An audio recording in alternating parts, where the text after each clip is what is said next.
भारतनि नसुंसेयारि हादोर बांलादेशआव हिन्दुफोरनि सायाव गाग्लोबनाय जाथायखौ लानानै दिनै हादरसानि दाब दाब जायगायाव सुबुंनि हानजा सुरनाय आरो हेंथायारि सोमावसारनाय हाबाफारि जालाङो। बेबायदिनो क'क्राझार जिल्लायावबो गोबां सुबुंनि बाहागो लानायजों बांलादेशआव हिन्दुफोरखौ गाग्लोबनाय जाथायनि हेंथायै हानजा सुरनाय हाबाफारि लायो। सुबुंनि हानजा सुरनाय हाबाफारिया क'क्राझारनि डिएन हिम्मत सिंह गेलेग्रा फोथारनिफ्राय जागायनानै क'क्राझार जिल्लानि जिल्ला बेंगिरिनि लांगोनासिम जायो। आरएसएसनि दैदेनगिरिफोर बाहागो लानाय बे हानजा सुरनाय हाबाफारिनि गेजेरजों बांलादेशआव हिन्दुफोरनि सायाव इनाय अनागार खालामनाय जाथायनि सायाव भारत सरकारखौ राहा लानो खावलायनानै क'क्राझार जिल्लानि जिल्ला बेंगिरिनि जोहै गांसे गोसोखांलाइ गथायो। गुबुन फारसेथिं बे हाबाफारियाव आरएसएसनि गाहाय नेहाथारि पारिषद घोषआ बाहागो लानानै खौरां बिजोङाव ओरैबादि फोरमायो।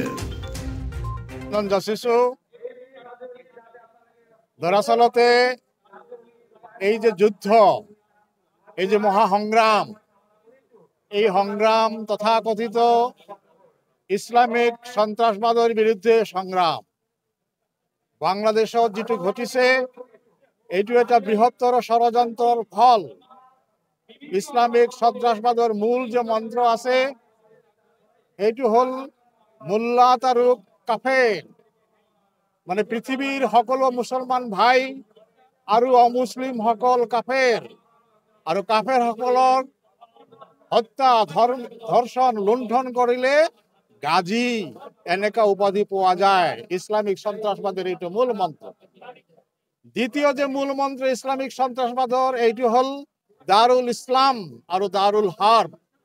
দাৰুল ইসলাম মানে পৃথিৱীৰ যিসকল ইসলামিক দেশ আছে তাত শান্তি থাকিব। দাৰুল হাৰ্ব মানে যিসকল দেশত ইসলাম প্ৰতিষ্ঠাপিত হোৱা নাই, সংখ্যালঘু হৈ আছে, সেই সকল দেশত ইসলামৰ প্ৰতিষ্ঠাৰ কাৰণে সংগ্ৰাম কৰিব লাগিব। আৰু সেইটোৰ কাৰণে তেওঁলোকে বাছি লৈছে যি পথ, সেই পথ হল জিহাদ। এই জিহাদৰ বিৰুদ্ধে সচেষ্ট হোৱাৰ কাৰণে গোটেই বিশ্ববাসীৰ যি প্ৰয়োজন হৈ পৰিছে। ভাৰতবৰ্ষৰ প্ৰতিটো জিলাৰ লগতে কোকৰাঝাৰতো আমি এনেকে এটা প্ৰতিবাদী সমাদৰ উলিয়াইছো। আৰু বাংলাদেশৰ যে অবৈধ যি সৰকাৰ আছে, ইউনিসৰ যে সৰকাৰ আছে, শান্তিৰ তথাকথিত নোবেল পোৱা ইউনিসৰ যে সরকার আছে, এই সরকারের পতন, সংখ্যালঘুর সুরক্ষা সুনিশ্চিত করার কারণে এই প্রতিবাদী সমাল আমি ইয়াত উলিয়াইছো। ধন্যবাদ। মই সকলো সাংবাদিক বন্ধু বান্ধৱীসকলক প্ৰথম মোৰ আন্তৰিক অভিনন্দন আৰু শলাগ যাচিছোঁ। আপোনালোকে এনেকুৱা এই প্ৰতিবাদী কাৰ্যসূচীত আমাক সহযোগ কৰিছে। ভাৰতবৰ্ষ তথা বিশ্বৰ বুকুত আপোনালোকে প্ৰচাৰ কৰি এই কথা যি আমি ক'ব বিচাৰিছোঁ, আমাৰ যি উত্তাল প্ৰতিবাদ কণ্ঠ, এইটো আপোনালোকে বিয়পাই দিব এই আশা কৰিছোঁ। সেইকাৰণে পুনৰ এবাৰ আপোনালোকক কৃতজ্ঞতা আৰু ধন্যবাদ যাচিছোঁ।